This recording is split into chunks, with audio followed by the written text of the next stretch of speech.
시편 18편입니다. 31절 말씀부터 39절 말씀까지 제가 봉독해 드리도록 하겠습니다. 시편 18편 31절부터 39절 말씀까지가 되겠습니다. 여호와 외에 누가 하나님이시며 우리 하나님 외에 누가 반석이냐? 이 하나님이 힘으로 내게 띠띠우시며 내 길을 완전하게 하시며 나의 발을 암사슴 발같게 하시며 나를 나의 높은 곳에 세우시며 내 손을 가르쳐 싸우게 하시니 내 팔이 놋활을 당기도다. 또 주께서 주의 구원하는 방패를 내게 주시며 주의 오른손이 나를 붙들고 주의 온유함이 나를 크게 하셨나이다. 내 걸음을 넓게 하셨고 나를 실족하지 않게 하셨나이다. 내가 내 원수를 뒤쫓아 가리니 그들이 망하기 전에는 돌아서지 아니하리이다. 내가 그들을 쳐서 능히 일어나지 못하게 하리니 그들이 내 발 아래에 엎드러지리이다. 주께서 나를 전쟁하게 하려고 능력으로 내게 띠띠우사 일어나 나를 치는 자들이 내게 굴복하게 하셨나이다. 아멘.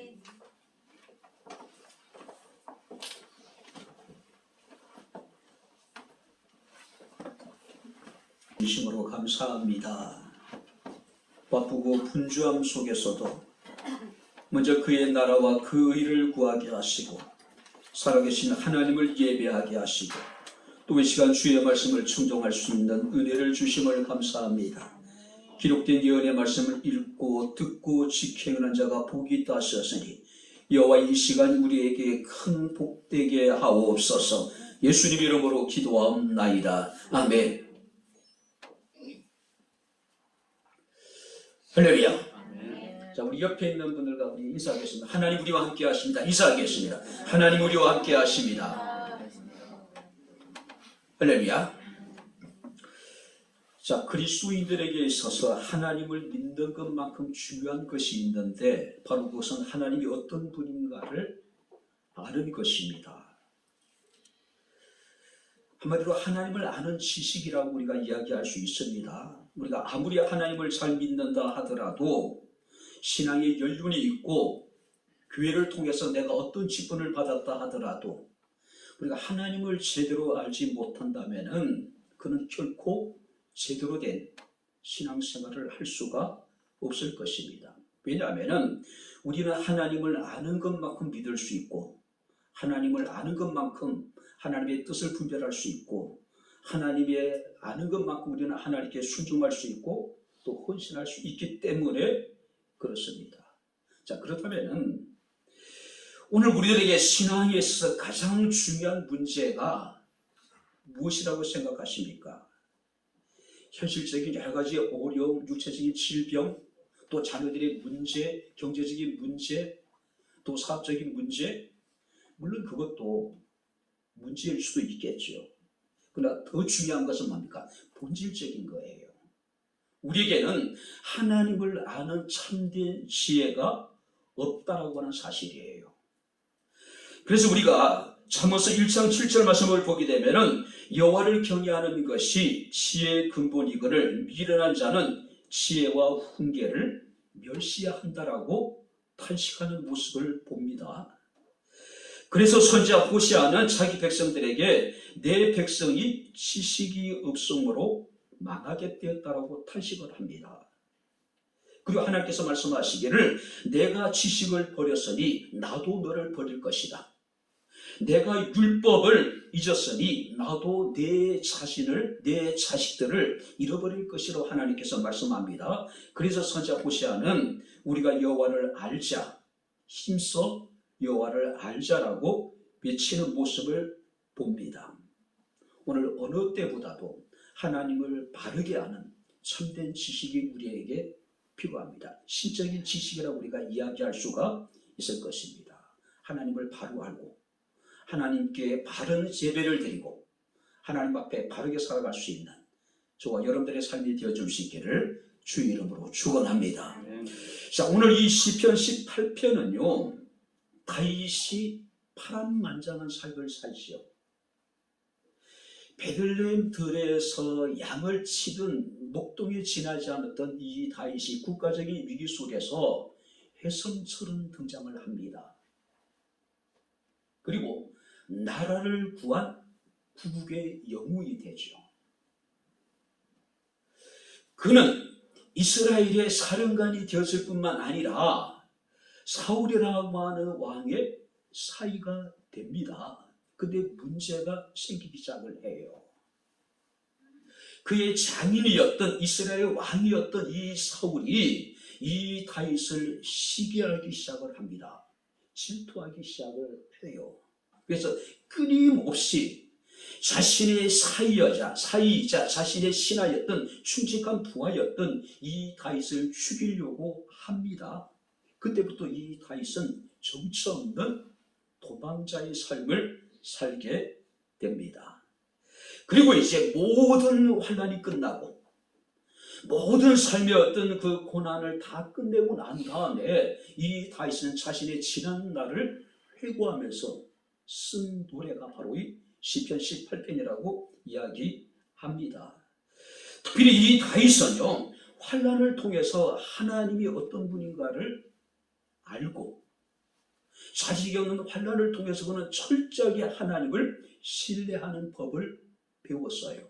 그래서 우리가 29절 말씀을 보게 되면은 내가 주를 의뢰하고 적군을 향해 달리며 내 하나님을 의지하고 담을 뛰어넘나이다. 아무리 앞에 강한 성이고 강한 대적이 있더라도 이 다윗은 하나님을 알았기 때문에 하나님을 온전히 신뢰했기 때문에 적군을 향해서 달릴 뿐만 아니라 내 하나님을 의지하고 담을 뛰어넘습니다. 삶에 여러 가지 장애가 있고 여러 가지 우리를 실족케 하는 일들이 많이 있지만 다윗은 그것을 뛰어넘어 버렸다는 이야기예요. 특별히 우리가 시편 27편 3절과 10절 말씀을 보게 되면은 군대가 나를 대적하여 진칠지라도 내 마음이 두렵지 아니하며 전쟁이 일어난 나를 치료할지라도 한번 따라해 보시기 바랍니다. 나는 여전히 태어나리로다. 군대가 나를 치고 전쟁이 일어나서 나를 치료할지라도 나는 두려워하지 않을 뿐만 아니라 나는 여전히 태어나리로다. 그러니까 전쟁의 공포와 두려움이라는 것은 상상을 초월하겠죠. 그 사격장에 가서 이렇게 이제 총소리만 들어도 사람이 소름이 끼쳐요. 전 1년 동안 81mm 박격포 부대에서 있었는데 박격포를 쏠 때마다 소름이 끼쳐요. 상상할 수 없는 두려움을 가져다 줍니다. 그런데 다윗은 군대가 나를 대적하여 진을 치고 전쟁이 일어난다 하더라도 나는 두려워하지 않냐고 나는 여전히 태어날 것이다. 왜냐하면 내 부모는 나를 버렸으나 여호와는 나를 영접하실 것이다. 무슨 얘기예요? 설사 내 부모가 나를 버리는 일이 있더라도 하나님이 결코 나를 버리지 않을 것이라고 하는 강한 확신과 믿음이 있었기 때문에 그는 어떤 상황 속에서도 두려워하지 않았고 어떤 상황 속에서도 그는 여전히 태어났다는 사실이에요. 한치 앞을 내다볼 수 없는 절체절명의 위기가 계속되어졌습니다. 그런 중에도 하나님이 자신과 함께함을 믿었고 하나님이 자신을 도우는 강한 손길을 이 다윗은 경험했기 때문에 지금 이 시편 18편 같은 놀라운 확신에 찬 노래를 부를 수 있었던 것을 우리가 봅니다. 자, 그렇다면 이제 32절 말씀 우리 다시 한번 같이 읽겠습니다. 이 하나님이 힘으로 내게 띠띠우시며 내 길을 완전하게 하시며. 다윗에게 있어서 하나님은 힘으로 내게 띠를 띠우시는 하나님. 자, 여기서 힘으로 내게 띠를 띠운다는 이야기는 어떤 의미일까요? 남자들이 아침에 출근하기 위해서 어떻게 하면 허리띠를 졸라매잖아요. 우리가 큰 일을 하기 위해서 우리가 허리를 단단히 졸라매잖아요. 군인들이 전쟁에 가기 위해서는 어떻습니까? 허리띠를 졸라매야 돼요. 그래야 여러분들이 힘이 납니다. 그죠? 여러분들이 이렇게 우리가 허리띠를 졸라매지 않으면 왠지 모르게 호전하잖아요. 힘이 안 들어가잖아요.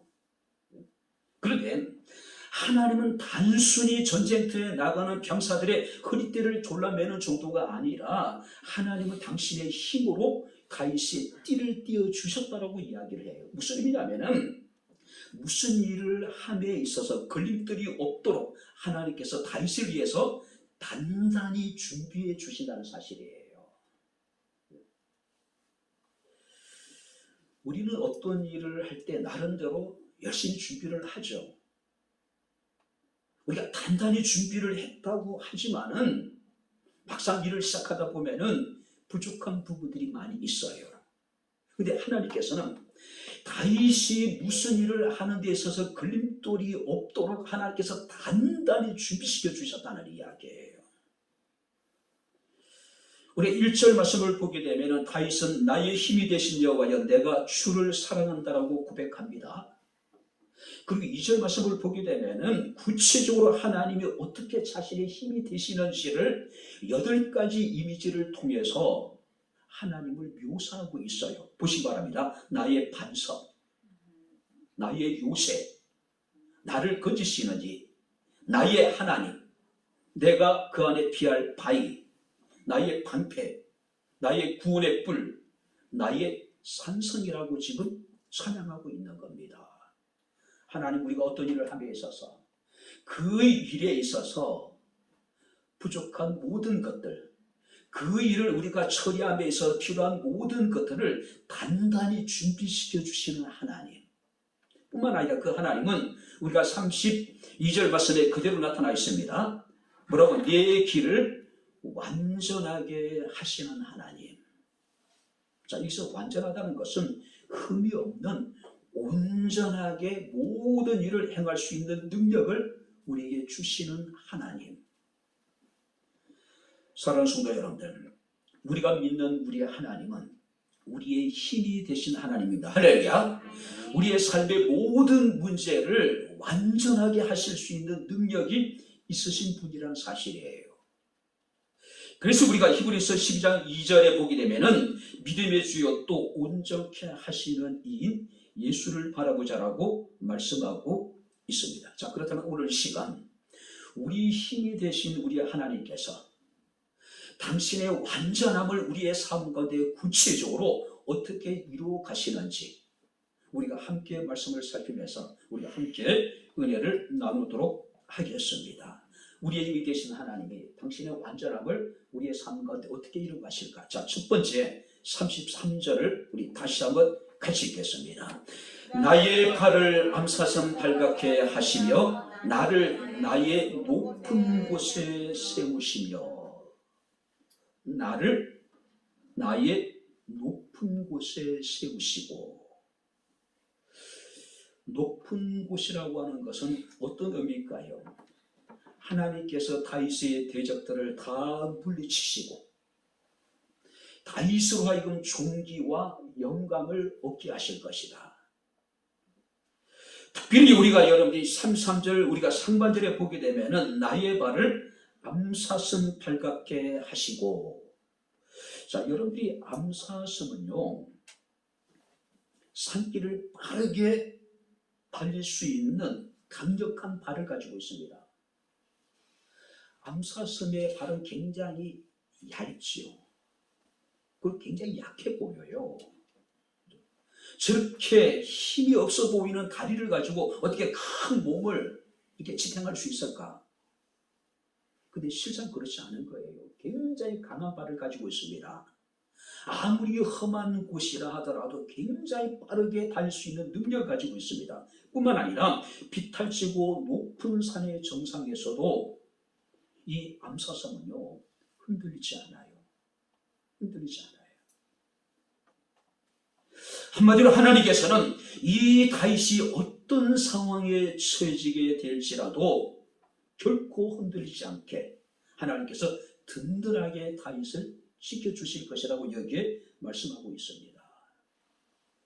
우리가 하박국서 3장에 보게 되면은 전쟁의 나팔 소리가 들립니다. 전쟁으로 인하여 선지자는 극심한 두려움에 사로잡히게 됩니다. 그래서 성경 말씀을 보게 되면 창자가 흔들리고 입술이 떨리고 내 몸에 뼈가 썩는 것 같고 내 몸은 사시나무 떨듯이 떨렸다. 이것이 전쟁이 우리에게 주는 두려움이고 공포였단 말이에요.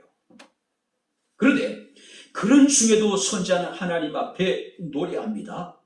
성경 말씀을 보게 되면 비록 무화과 나무가 무성하지 못하며 포도나무에 열매가 없고 감람나무에 소출이 없고 밭에 먹을 것이 없고 우리의 양이 없고 외양간에 소가 없을지라도 나는 여호와로 말미암아 즐거워하며 나의 구원의 하나님으로 말미암아 기뻐하리로다. 전쟁에 대한 두려움, 전쟁으로 모든 것을 잃어버리는 전무한 가운데 그가 처하게 될지라도 바로 선지자는 여호와로 말미암아 즐거워하며 나의 구원의 하나님으로 말미암아 기뻐할 것이라고 노래합니다. 왜냐하면 성경 말씀 보니까 주 여호와는 나의 힘이시다. 하나님이 힘이 되실 것이기 때문에 사람이기 때문에 두려움을 느낄 수밖에 없고 사람이기 때문에 전쟁에 대한 공포를 느낄 수밖에 없지만은 그럼에도 불구하고 여호와로 인하여 기뻐하고 여호와로 인하여 내가 즐거워할 것이다. 왜? 여호와께서 나의 힘이 되어 주실 것이다.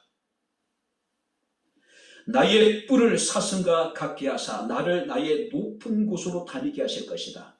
비록 전쟁으로 모든 것을 잃게 될지라도 궁극적으로 하나님께서는 자신을 존귀하게 하실 것이고 자신을 영광스럽게 해주실 것이기 때문에 하박국 선지자는 하나님을 기뻐하고 하나님을 인하여서 즐거워한다라고 노래하고 있는 겁니다.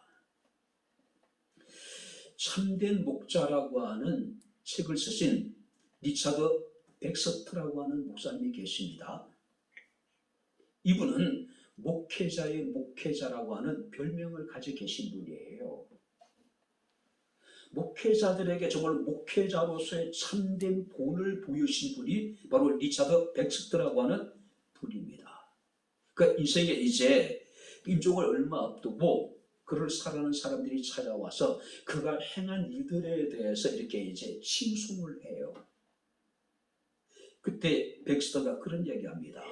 나는 하나님의 손에 들린 펜일 뿐입니다. 펜에게 무슨 칭찬을 돌립니까? 오직 하나님께 칭찬과 영광을 돌리십시오. 자기는 하나님의 손에 붙드는 펜에 지나지 않는다는 거죠. 자신이 행한 모든 것은 하나님이 하셨다는 거죠. 우리들이 마더 테레사는 자신을 하나님의 손에 붙잡힌 몽땅 연필이라고 표현하고 있죠. 몽땅 연필은 달대로 달아가지고 작고 보잘것없잖아요. 그런데 그런 몽땅 연필이라 하더라도 작가의 손에 붙잡히게 되면은 정말로 멋진 그림이 그려지게 되겠죠. 작가의 손에 붙잡히게 되면 아름다운 시가 쓰여지게 되고 그야말로 아름다운 소설이 쓰여질 수가 있는 겁니다.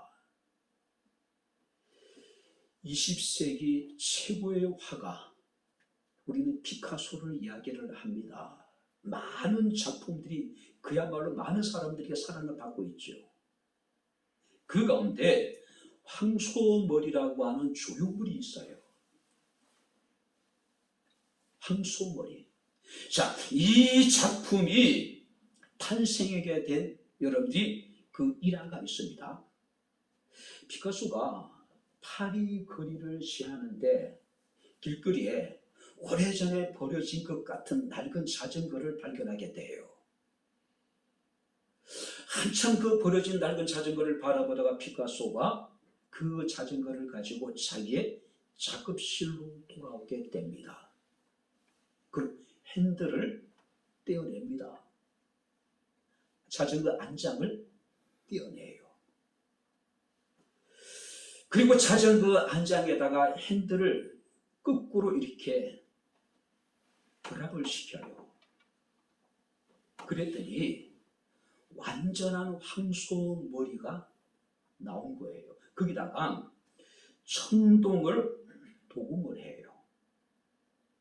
그리고 그 작품의 이름을 황소머리라고 이제 부르게 됩니다. 완전히 황소머리 같아요. 실제적으로 여러분들이 그 작품을 보게 되면은요. 그죠? 처음에 사람들이 그 작품을 보고 어떤 생각을 했을까요? 길거리에서 버려진 그냥 자전거 부품에 지나지 않는 거예요. 그런데 위대한 작가의 손에 그것이 붙들리는 되는 순간에 상상할 수 없는 가치 있는 작품이 되어져 버린 거예요. 런던의 경매시장에서 피카소의 이 황소머리는 293억에 90년도에 낙찰이 돼요. 피카소는 그런 얘기를 합니다. 보잘것없는 쓰레기도 위대한 가능성을 가진 예술품의 재료가 될 수 있다고 이야기를 합니다. 어쩌면 우리의 모습이 아닐까요? 우리는 하나님의 손에 붙잡힌 우리는 몽땅연필처럼 달대로 달아가지고 작고 볼품없는 그런 모습일 수 있을 거예요. 어쩌면 사람들이 타다가 이제는 너무 낡아서 또 지루해서 길가에 버려진 오래 버려진 그런 여러분들이 자전거처럼 쓸모없는 인간이었을 수 있을 거란 말이에요. 근데 하나님의 손길이 우리 가운데 함께하는 순간에 우리는 하나님의 위대한 글작품으로 우리는 변화되게 된 거죠. 이전 것은 지나갔으니 보라 새 것이 된 겁니다. 우리는 전혀 새로운 사람이 됐다는 사실이에요. 이사야 43장 4절 말씀을 보게 되면 하나님께서는 내가 내 눈에 보배롭고 존귀하며 사랑스럽다. 몽땅 연필처럼 쓰레기통에 던져져야 될 그런 존재인데 길거리에 버려진 여러분 낡은 자전거와 같은 우리는 그런 버려진 존재였는데 하나님께서 우리를 당신의 글작품으로 우리를 새롭게 재창조하신 거예요. 자, 여기서 다윗은 33절에 나를 나의 높은 곳에 세우시며, 다윗도 사실 별 볼 일 없는 사람이지 않았을까요? 이세 집에 많은 자녀들 가운데 사무엘이라고 하는 국가 최고 지도자가 그 집을 방문했을 때 그 잔치석에 형제들과 함께 하지 못할 정도로 집안 내에서도 별 볼 일 없는 인물이었단 말이에요. 근데 하나님께서는 그 다윗과 함께 하시고 다윗이 은혜를 베풀어 주셔서 성경 말씀을 보게 되면은 하나님께서는 나를 높은 곳에 세웠다고 여기에 고백하고 있는, 누구보다도 하나님이 다윗을 존귀하게 만들어 주시다는 이야기예요. 사랑하는 성도 여러분들, 우리 하나님은 우리의 힘이 되십니다. 할렐루야. 그는 우리를 완전하게 하시는 분이에요. 베들레헴의 목동이었던 이 다윗을 이스라엘의 왕으로 존귀케 하시고 영광스럽게 하신 하나님, 그분이 우리 하나님이라는 거죠. 자, 두 번째 말씀을 보시기 바랍니다. 자, 35절을 같이 읽겠습니다. 또 주께서 주의 구원하는 방패를 내게 주시며 주의 오른손이 나를 붙들고 주의 온유함이 나를 크게 하셨나이다. 주의 오른손이 나를 붙드시고, 이 붙든다는 이야기는 떠받친다는 이야기예요. 지지해 준다는 이야기입니다. 그런데 시인은요, 자신을 오른손으로 붙드시는 하나님의 역사가 이례적인 것이 아니라 계속해서 하나님이 나를 붙들고 계시고 하나님이 나를 떠받치고 계시고 하나님이 나를 지지해 주고 계시다. 계속해서. 우리는 쉽게 넘어질 수밖에 없는 사람들이죠. 작은 문제 앞에서도 좌절하고 절망해버린 사람들이죠. 자신의 자존심에 작은 스크래치만 나도 못 견디 하잖아요. 그런데 하나님께서 우리에게 말씀하십니다. 주의 오른손이 우리들을 붙들어주고 계시대요. 우리가 넘어지지 않도록 우리를 지지해 주시고, 우리가 넘어지지 않도록 하나님께서 우리를 떠받치시고 우리를 붙잡아주고 계시다는 사실이에요. 특별히 여러분들 우리가 성경 말씀을 보게 되면은 35절의 상반절에 주께서 주의 구원하는 방패를 내게 주실 뿐만 아니라 주의 오른손으로 나를 붙들어 주시고 그 다음에 주의 온유함이 나를 크게 하셨다. 자, 여기 보세요. 주님의 온유함이 나를 크게 하셨다. 무슨 얘기냐면은 주님의 겸손함이 나를 크게 하셨다. 자, 하나님이 다윗을 돕기 위해서, 다윗을 붙드시고 다윗을 치게하기 위해서, 다윗을 떠받치기 위해서 그가 허리를 구부리셨다는 이야기예요. 그런 의미예요. 여러분들이 우리가 무엇을 떠받치기 위해서는 우리가 밑으로 내려가야 되잖아요. 무엇을 우리가 지지하기 위해서는 우리가 스스로 그보다 낮은 곳에 있어야 되잖아요. 하나님이 이 다윗을 도우시기 위해서 당신의 허리를 구부리셨다는 것을 의미하고 있는 거예요. 가장 높은 곳에 존재하시는 그가 가장 낮은 곳으로, 가장 크신 그가 가장 작은 자를 위해서 몸을 숙이신 거죠. 가장 존귀하신 그분이 가장 천한 자를 위해서 자신의 허리를 지고 몸을 지금 기르고 계시는 모습을 우리가 그려볼 수 있는 거죠. 주의 오른손이 나를 붙드셨는데 하나님이 겸손함으로 다윗을 돕기 위해서 허리를 숙이셨다. 몸을 구부리셨다. 그리고 당신의 오른손으로 다윗을 붙들어주고 지지해주고, 특별히 여러분들 이사야 41장 10절부터 13절 말씀을 보게 되면은 하나님이 말씀하십니다. 두려워하지 말라. 내가 너와 함께함이라. 놀라지 말라. 나는 네 하나님이 됨이라. 내가 너를 굳세게 하리라. 참으로 너를 도와주리라. 참으로 나의 의로운 오른손으로 너를 붙들리라. 자, 누구 말씀이냐면은 하나님의 말씀이고, 하나님이 당신의 의로운 오른손으로 주의 택한 백성들을 붙들어 주시겠답니다. 자, 그런데 우리가 13절 말씀을 보게 되면은 이는 나 여호와 너의 하나님이 내 오른손을 붙들고 내게 이르기를 내가 너를 도와주리라. 자, 이게 보세요. 하나님이 의로운 오른손으로 주의 택한 자들을 붙드시는데, 이게 보니까 이스라엘 백성들의 오른손을 붙들고 계시다. 하나님의 오른손으로 주의 택한 성도들의 오른손을 붙들고 계시다는 이야기는 그림을 그려보세요. 마주 서서 손을 붙잡는 얘기가 아니죠. 그건 어떤 의미일까요? 오른손이 오른손을 붙잡는 얘기는 방법은 하나예요. 뒤에서 안아서 앞에 있는 주의 택한 성도들의 오른손을 하나님께서 같이 붙들고 계시다는 이야기예요.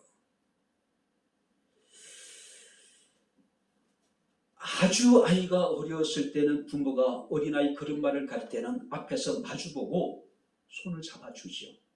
그리고 한 걸음 한 걸음 뛰게 합니다. 근데 아이가 어느 정도 성장하게 되면은 부모는 아이 뒤에서 오른손을 아이 오른손을 잡고 왼손을 아이 왼손을 잡고, 그죠? 아이에게 걸음마를 가르쳐요. 그런 모습을 여러분들이 연상하면 됩니다. 부모가 어린 아이의 손을 잡고 자전거 타는 법을 가르쳐 주듯이, 아버지가 남자 아이들의 손을 잡고 칼싸움을 가르쳐 주듯이, 하나님은 우리의 등 뒤에서 우리의 손을 붙잡아 주시고 우리가 넘어지지 않도록, 우리가 실족하지 않도록 하나님 우리를 붙잡아 주신다고 지금 말씀하고 있는 겁니다. 다윗 하면 여러분들이 어떤 생각을 합니까? 골리앗을 서서 이기고 승승장구했던, 단 한 번의 전쟁에도 피한 적이 없었던 위대한 영웅. 근데 실제 다윗의 삶을 우리가 가만히 살펴보게 되면 그야말로 파란만장했죠.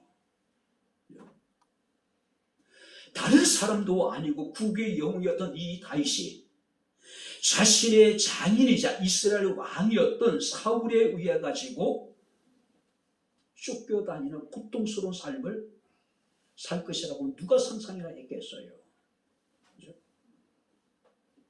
이 다윗은 자신이 그렇게 사랑했던 아들에게 배신을 당하고, 자신이 총애했던 신하들에게 배신을 당하고, 자신이 그렇게 아꼈던 백성들로 하여금 배신을 당하기도 하고, 우리가 사무엘상 20장 3절 말씀을 보게 되면은 이 다윗이 사울에게 끊임없이 쫓겨다닐 때에 사울의 아들이었던 다윗의 친구였던 요나단과의 대화를 보게 되면은 이 다윗이 얼마나 힘들었는가, 얼마나 정말로 고통스러웠는가 그대로 보여줍니다. 사무엘상 20장 3절 말씀을 보게 되면은 이 다윗이 요나단에게 이런 이야기합니다. 나와 죽음의 사이는 한 걸음뿐이다. 한 발짝만 잘못 디디면은 아차 하는 순간에 이 다윗은 죽을 수밖에 없는 그런 위기의 연속이었다는 이야기예요. 근데 하나님께서는 이 다윗과 함께 하시고 다윗이 실족지 않도록 하나님이 그를 오른손으로 붙들어 주시다는 이야기예요. 강한 손으로요.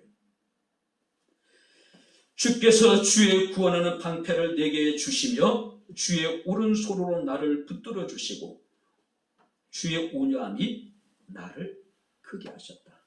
하나님이 친히 방패가 되어 주시고 하나님이 넘어지지 않도록 다윗을 붙들어 주시고 지지대가 됐을 뿐만 아니라 하나님은 스스로 다윗을 돕기 위해서 당신의 허리를 구부르셨다는 이야기예요. 몸을 낮추셨다는 이야기예요. 그래서 우리는 이런 노래를 부를 수 있는 거죠. 주님이여 이 손을 꼭 잡고 가소서. 약하고 피곤한 이 몸을 폭풍의 흑암 속 개치사 빛으로 손잡고 가소서. 인생이 힘들고 고난이 겹칠 때 주님이여 날 도와주소서 외치는 이 소리 귀 기울이사 손잡고 날 인도하소서. 이 찬송이 참 좋더라고요. 주님여 이 손을 꼭 잡고 가소서. 약하고 피곤한 이 몸을 폭풍의 감소 해치사 빛으로 손잡고 날 인도하소서.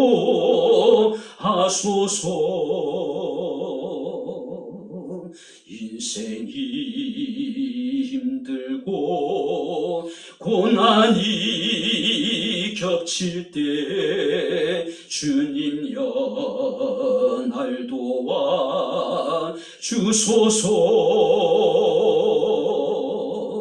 외치는 이 소리 귀 기울이시사 손잡고 날 인도하소서.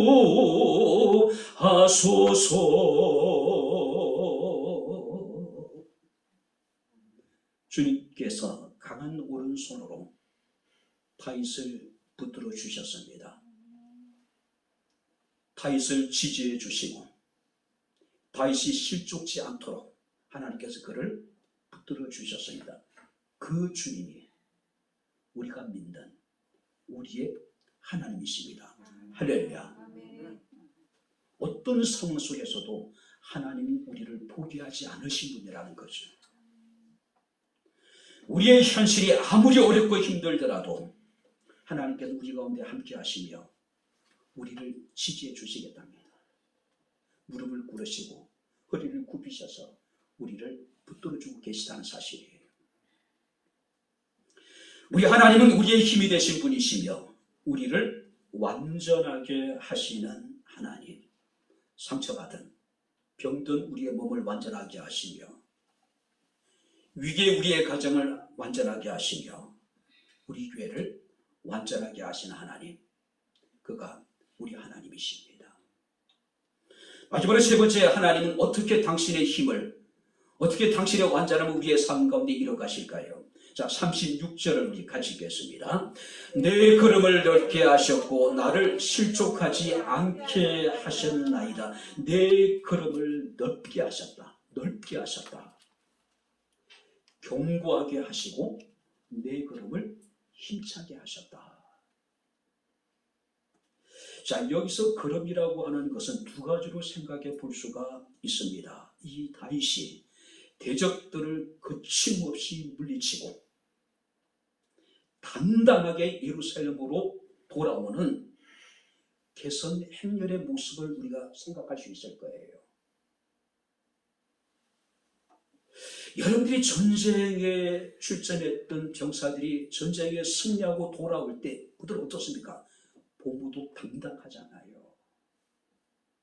그들은 힘있게 팔을 움직입니다. 발길을 내딛습니다. 그러나 전쟁에 패배한 병사들은 어떨까요? 그들은 몸을 움츠리겠죠. 조심스럽게 들어올 수밖에 없겠죠. 그런데 하나님께서는 다윗의 거룩을 넓게 하셨다.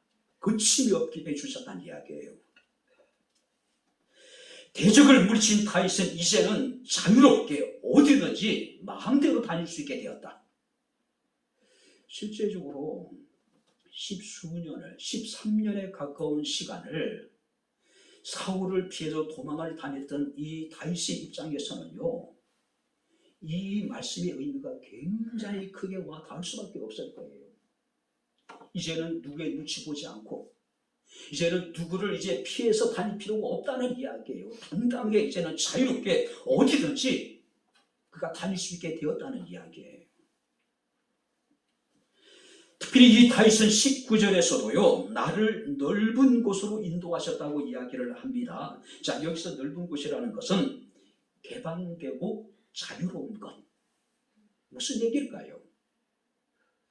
17살의 어린 나이, 아니 굉장히 17살, 굉장히 어린 나이에, 그가 30의 어린 나이가 되겠죠. 혜성처럼 등장해서 이스라엘의 국의 영웅이 되죠. 그때부터 자신의 장인이자 이스라엘 왕이었던 사울의 시기와 질투를 받죠. 끊임없이 쫓겨요. 유대 어디에도 이 다윗이 자신의 몸을 숨길 만한 곳이 없어요. 왜냐하면 전국 곳곳에 사울의 눈이 있었기 때문에, 사울의 사람들이 있었기 때문에 어디 편히 숨을 수 있는, 쉴 수 있는 곳이 없었단 말이에요. 그런데 이제는 주께서 내 걸음을 넓게 하셨다. 이제는 눈치 안 보고 편안하게 자유롭게 어디든지 마음대로 내가 다닐 수 있게 되었다라고 지금 다시 이야기하고 있는 거예요. 한마디로 이 다윗의 지난날의 삶이라고 하는 것은 그야말로 감옥과 같이 옴짝달싹할 수 없는 굉장히 고통스러운 상황. 우리는 이태원에서 수많은 젊은이들이 압살을 당하는 우리는 비참한 상황이는 경험을 했습니다. 한번 상상해 보세요.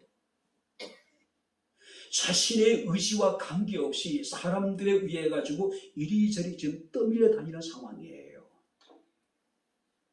키가 작은 여자들 같은 경우는 발이 공중에 떠 있었다고 이야기하잖아요. 그냥 이리저리 그냥 휩쓸려 다니는 거예요. 그러다 결국은 수많은 사람들이 목숨을 잃고 수많은 사람들이 부상을 당해요. 그곳에 있던 사람들이 밖으로 나왔을 때 그들이 느끼는, 여러분들이 기분은 어땠을까요? 와, 참 감격적이었을 것같지 그런 생각이 들어요. 그죠? 살았다라고 하는 그런 안도감, 평안함. 그죠? 근데 다윗의 인생이 그랬단 말이에요. 다른 사람도 아닙니다. 자신의 장인이었단 말이에요. 그리고 어디에 가서 제대로 숨을 만한 곳도 없고 쉴 만한 곳도 아무것도 없어요. 그야말로 완전히 그는 사람들 사이에 완전히 그냥 압사되기 전 그런 상황이었단 말이에요.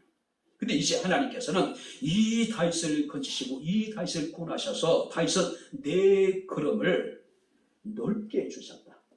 그죠? 안전한 곳으로 하나님께서 나를 인도해 주셨다. 그죠? 한마디로 내 걸음을 넓게 하셨다는 이야기는 궁극적인 구원과 궁극적인 승리를 의미하셨다는 이야기. 이제는 내 그릇이 거침이 없다. 이제 마음대로 다니고 싶은 곳에 내가 이제 다닐 수 있게 되었다라고 지금 이야기를 합니다. 그래서 우리가 유다서 1장 24절에 보게 되면은 능히 너희를 구하사 거침이 없게 하시고 너희로 그 영광 앞에 흠이 없이 기쁨으로 서게 하시리. 그분이 우리가 믿는 우리 주님이에요. 한번 따라해 보시기 바랍니다. 거침이 없게 하시고 거침이 없이 우리가 아무 데나 다닐 수 있도록 우리 하나님께서는 자유를 주시고 우리에게 평안을 주시고 하나님. 수만자서 3장 16절 17절 말씀을 보게 되면은 그날에 사람들이 예루살렘에 이르기를 두려워하지 말라. 시온아 내 손을 늘어뜨리지 말라. 너희 하나님 여호와가 너희 가운데 계시니 그는 구원을 베푸실 전능자다. 두려워하지 말랍니다. 내 손을 늘어뜨리지 말래요. 왜냐하면 우리와 함께 하시는 하나님, 우리를 구원하실 전능자이기 때문에 내 길을 하나님이 넓게 하시고 우리의 길을 하나님께서 평케 하실 것이기 때문에 두려워하지 말라는 이야기예요. 우리 하나님은 우리의 힘이 되시는 분입니다. 할렐루야. 그분은 우리를 완전하게 하시는 하나님이에요. 우리의 걸음을 당당하게 하시고 우리의 걸음을 거침이 없게 하시고 우리를 넓은 것으로 인도해 주시는 하나님. 그 하나님, 우리가 믿는 우리 하나님입니다. 이제 말씀을 마치도록 하겠습니다. 제가 최근에 읽은 책 가운데 스캇 숄즈라고 하는 분의 아름다운 사람은 저절로 만들어지지 않는다라고 하는 책이 있습니다. 부제가 뭐냐면은 아픈 인생의 근대는 깊은 위로. 근데 그 책에 보게 되면은 스캇 숄즈라는 분이 어렸을 때 자신의 어떤 경험을 이렇게 이제 소개하고 있는 내용이 있습니다. 그 어렸을 때에 그의 부모가 그랜드 캐니언이라고 하는 대협곡을 아이에게 보여주기 위해서 800km를 운전해서 갔답니다. 토요일날 아침에. 그런데 이 스캇 홀즈라고 하는 분이 차에서 내리질 않는 거예요. 부모는 어린아이에게 그래도 캐니언을 경험시키기 위해서 800km를 운전했는데 정작 아이는 전혀 관심이 없는 겁니다. 두 가지 이유 때문이라고 그래요. 토요일날 아침에 만화영화를 하는데 그걸 못 본 거예요. 또 하나는 뭐냐면은 집을 출발할 때 만화책을 가지고 왔는데 그 만화책을 보는 것이 자신에게 훨씬 더 즐거운 일이라고 생각을 한 거예요. 근데 부모님이 강요를 하지 않았던 것 같습니다. 결국. 근데 이 스캇 숄즈라고 하는 아이는 차에서 내리질 않아요. 그리고 3시간 넘는 시간 동안에 차 안에서 그냥 만화책을 보면서 지루한 시간을 보냅니다. 그때 그 아버지가 스캇 숄즈에게 그런 얘기를 했단 그래요. 언젠가는 후회하게 될 거야. 그게 벌이지. 네가 지금 만화 영화를 보지 못하기 때문에 속이 상하고 네가 만화책 보려고 지금 그래도 캐니언이라고 하는 대협곡의 그 아름다움을 보지 못했는데 언젠간 후회하게 될 거야. 그게 네가 받게 될 벌이야. 근데 그 얘기가 제 가슴에 와 닿는 거예요. 정말로 가치 없는 것 때문에 정말로 소중한 가치를 잃어버린 사람들이 얼마나 많은지 몰라요. 별로 중요하지 않는 것 때문에 정말로 중요한 것들을 놓치는 사람들이 얼마나 많은지 몰라요. 따분하고 지루한 것들 때문에 정말로 놀라운 것들을 거부해버린 사람들이 얼마나 많은지 모릅니다. 하나님을 알고 하나님의 아름다운 영광을 찬양하는 그 일이 우리는 그만큼 놀라운 일인데, 가치 있는 일인데, 소중한 것들인데 정작 우리는 별 볼 일 없는 것 때문에 하나님의 영광을 찬양하고 하나님께 예배하는 그 일을 소홀히 하는 사람들이 적지 않다는 사실이에요. 하찮은 예배 때문에 게임을 포기하지 못하는 사람, 하찮은 예배 때문에 늦잠에 장애를 받는 것을 못 견디하는 사람, 하찮다고 여겨지는 예배 때문에 친구와의 그 소중한 약속을 어기는 것을 용납할 수 없는 사람들, 하찮게 여기는 예배 때문에 자신의 게으름이, 또 사사로운 일들이 피해를 보는 것을 견디지 못하는 사람들. 스캇 콜주가 얘기합니다. 그는 그 당시 53세가 이제 작년이니까 책이 올해가 나온 책인데 아직까지도 그는 그래도 케냐를 가보지 못했다고 얘기를 해요. 지금 그런 말대로 지금 벌을 받고 있다고 얘기하더라고요. 후회하고 있다고. 언젠간 후회하게 될 날이 오겠지, 우리에게도요. 그게 어쩌면 우리에게 버릴 수도 있을 것이에요. 하나님, 우리의 힘이 되신 하나님입니다. 그가 우리 가운데 함께 하십니다. 그분이 우리를 완전하게 하시는 분이십니다. 그를 예배하고 그를 찬양하고 그 영광을 우리가 보는 것은 세상의 어떤 일보다도 소중하고 가치 있는 중요한 일이 아닐까요? 하나님, 우리를 세우시고 우리가 넘어지지 않도록 우리를 붙들어 주신 하나님, 우리를 도우셔서 우리를 거침이 없게 하시는 하나님, 그분이 우리가 믿는 우리의 하나님입니다. 믿으시기를 주 이름으로 축원합니다. 이 땅에 살아가는 동안에 언젠간 후회할 우리가 거리를 만들지 마시고 우리 힘이 되신 하나님, 우리를 완전하게 하시는 하나님, 완전하게 하시는 그 하나님을 기쁘시게 할 수 있는 바로 저와 여러분들의 삶이 될 수 있기를 주님 이름으로 축원합니다. 기도하겠습니다. 좋으신 아버지 하나님, 은혜와 사랑을 진심으로 감사합니다. 나의 신앙의 연륜, 교회를 통해서 받은 직분을 자랑할 것이 아니라 하나님을 아는 참된 신적인 지식을 기뻐하며 출구하며 우리가 하나님을 아는 대로 하나님을 섬기며 하나님을 기쁘시게 하며 하나님을 영화롭게 할 수 있는 저희들의 삶이 되기를 원합니다. 우리 힘이 되신 하나님께서는 우리를 능히 완전하게 하실 수 있으신 분임을 믿습니다.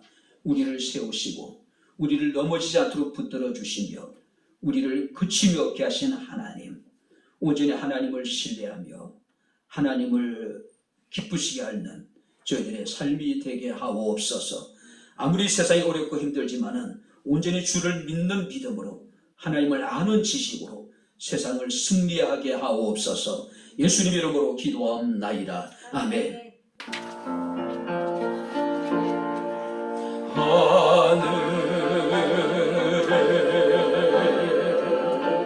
하늘에 계신 아버지, 이름 거룩하사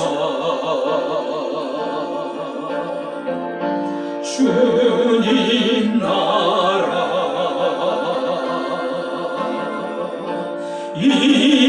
임하시고 뜻이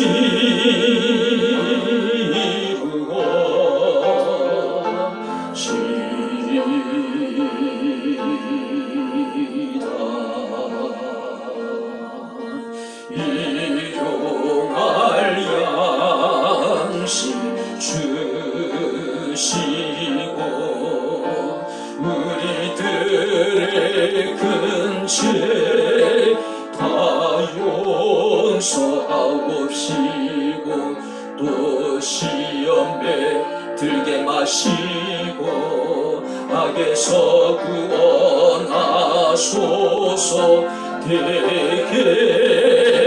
주의 나라 주의 것